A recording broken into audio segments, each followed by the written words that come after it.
Hello, my name is Amber Lily, also known as Amber Lily Studio, and it's the 31st of March 2025. I'm an artist, designer and colourist from Bolton in Greater Manchester, and my background is in textiles.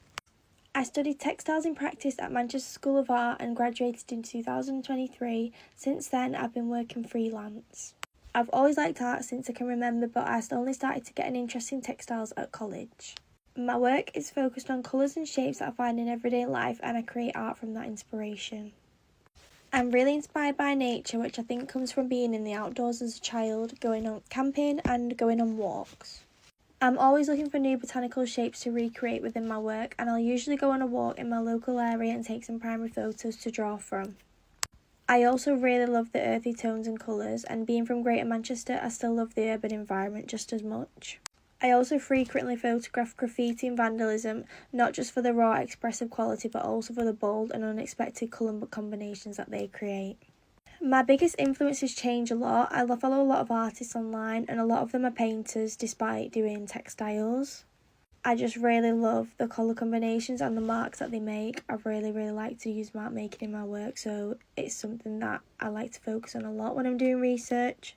I'm really enjoying Becca Worley's work. It's really colourful and I love the botanical drawings that she does. Denny Ravu is also another artist I'm enjoying at the minute, and she does some really nice mark making. In my career, I'm focused on growing my business. I'm doing this through networking and meeting new people, and I'm also connecting with people doing collaborations.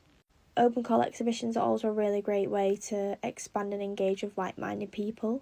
Challenge of being an artist, I would say, is not to get in your own head and compare yourself to other people. It is a really challenging industry and you do need to have thick skin, which I do struggle with sometimes. What I would say to my younger self is just try not to care what people think and follow your passion.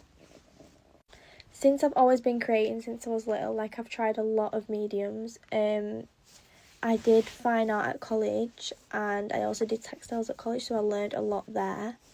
I've done drawing, painting, printmaking, photography. I even did a foundation year. So I was inducted on a lot of processes. So as a result of all that, I think that's why I'm so mixed media now, is because I just love to experiment with everything, and it is a way of playing with my art. I love mixing medias together and even looking back at work and I'm what medias did I even use there, because it creates such unique textures. Everyone can benefit from trying different mediums and techniques, doing some workshops. I think it's such a good way to broaden your artwork. When I'm creating, I always have to have some kind of background noise on. Usually it would be a true crime podcast, or I do like to watch vlogs on YouTube, and also I'll have dance music on, which does really help when I'm creating my work. The best reaction I've had to my work would be when I won the Colouring Design Award at New Designers in London. It was such a big compliment since the judges were so renowned in the design industry and they were so interested in my work and the ideas behind it and all of the medias, all of the techniques that I use. They was really interested in the dyeing, the embroidery, the printmaking, the collage and the story behind it all. And the fact that I won against so many other talented people was such a big compliment. It was the best day ever. Even on Instagram though, if someone comments on my work, it makes my day. I love when people tell me that they enjoy my work and tell me what they like about it. When people see my work, I want them to take away my passion. I want them to try some textile art for themselves. I want them to be inspired to try different medias. And I want them to just create art for fun. It doesn't have to be something to display.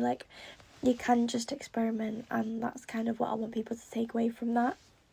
Thanks so much for listening, and if you like the sound of my art, please follow me on Instagram. It's Amber Lily Studio.